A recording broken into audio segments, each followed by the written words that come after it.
Moms flavour કિચનમાં આજે હું તમને શીખવાડીશ ગાજર મરચાનો સંભારો, એ પણ કાઠિયાવાડી સ્ટાઇલથી।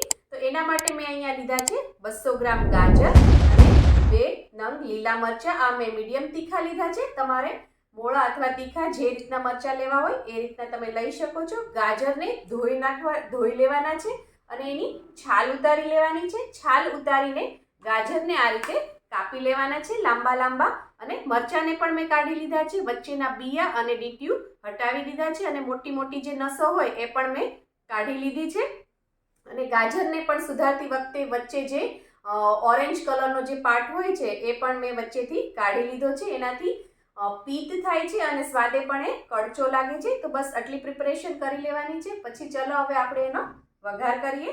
સંભારો વઘારવા માટે મેં અહીંયા ગેસ ઉપર એક કડાઈ મૂકી દીધી છે। કડાઈમાં 1 ટેબલસ્પૂન કુકિંગ ઓઇલ નાખ્યું છે। હવે ઓઇલ આપણું ગરમ થઈ ગયું છે તો એની અંદર હું નાખું છું રાઈ। અડધી નાની ચમચી રાઈ નાખવાની છે। રાઈ આપણી ફૂટે એટલે 2 થી 3 ચપટી જેટલું જીરું નાખવાનું છે। જીરું ક્રેકલ થઈ જાય એટલે આપણે એની અંદર સ્લાઈસ કરેલા જે મરચાં હતા એ નાખી દેવાના છે અને એને અડધી મિનિટ જેવું જ તે સાતળી લેવાનું છે, બહુ વધારે નહીં।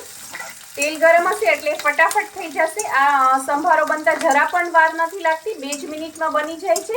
જ્યારે તમે ઘરે એકલા હો અથવા ઉતાવળમાં હો તો આ સંભારોને તમે રોટલી કરી નાખો તો પણ ચાલે। તમે જોઈ શકો છો અડધી મિનિટ પણ નથી લાગી અને મરચાં તરત જ એની ઉપરની સ્કિન ફ્રાય થઈ ગઈ છે। હવે આપણે આની અંદર નાખીશું હળદર।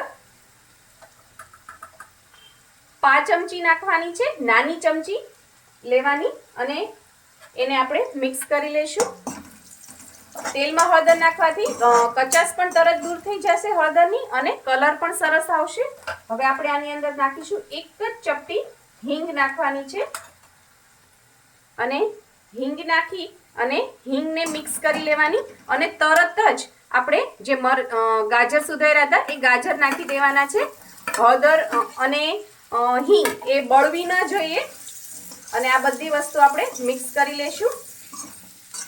અને આને આવી રીતે ખુલ્લું જ રાખવાનું છે, ઢાંકવાનું નથી। ઢાંકશો તો ગાજર છે એ પાણી છોડશે અને ઢીલા થઈ જશે। અને આ સંભારો છે એ તમે બાળકોને પણ ટિફિનમાં દઈ શકો છો। બાળકો માટે બનાવો તો મરચાં ન નાખવા। સંભારો ને રોટલી હશે તો એ લોકોને ખૂબ જ મજા આવશે। ઘણા બાળકો શાક નથી ખાતા હોતા આવી રીતે સંભારા અને રોટલી સાથે, તો એને મજા આવે છે ખાવાની અને વિટામિન્સ અને પ્રોટીન્સ પણ બધું મળી જાય છે। ગાજરમાં ખબર જ છે આપણને કે વિટામિન એ ખૂબ જ પ્રમાણમાં હોય છે અને સાથે બીજા મિનરલ્સનું વિટામિન પણ હોય છે। અને બીજું એક કેરેટીન, જે આજકાલ બાળકોથી માંડીને મોટાઓને જે વાળની સમસ્યા સતાવે છે અને આપણે મોંઘા જે ક્રીમ ને હેર ઓઇલ લઈએ છીએ એમાં જે કેરેટીન હોય છે એ ગાજરમાં ભરપૂર પ્રમાણમાં હોય છે। તો ગાજર જરૂરથી ખાજો, બાળકોને પણ ખવડાવજો। મેં આમાં મીઠું નાખ્યું છે સ્વાદ પ્રમાણે અને એને આ રીતે મિક્સ કરી લેશું અને આને હવે ખુલ્લા જ મીડિયમ ફ્લેમ ઉપર આપણે એને 1 થી 1.5 મિનિટ સુધી સાતળવાના છે। વચ્ચે વચ્ચે તમારે આવી રીતે હલાવતા જવાનું અને ગેસની ફ્લેમ પણ સ્લો નથી કરવાની। સ્લો કરશો તો ગાજર પાણી છોડશે। 1 થી 1.5 મિનિટ મેં આ સંભારાને સાતળ્યો હતો અને વચ્ચે આ રીતે 1-2 વાર હલાવ્યો હતો।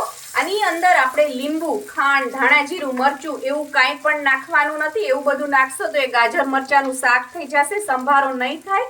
કાઠિયાવાડમાં ઘરે ઘરે અથવા કોઈ પણ તમે મોટી કાઠિયાવાડી હોટલ લઈ લેશો તો ત્યાં તમને આ જ રીતનો સંભારો મળશે। આપણે હવે ગેસની ફ્લેમ બંધ કરી દેવાની છે, આમાં કાંઈ પણ નાખવાનું નથી અને આને આ રીતે કાચો પાકો જ રાખવાનો છે। તમે આને ટિફિનમાં કે લંચ બોક્સમાં ગમે ત્યાં આપશો અથવા સવારે બનાવ્યો હશે ને બપોરે કે સાંજે પણ ખાશો તો પણ આ ગાજર આવી જ રીતે કડક રહેશે।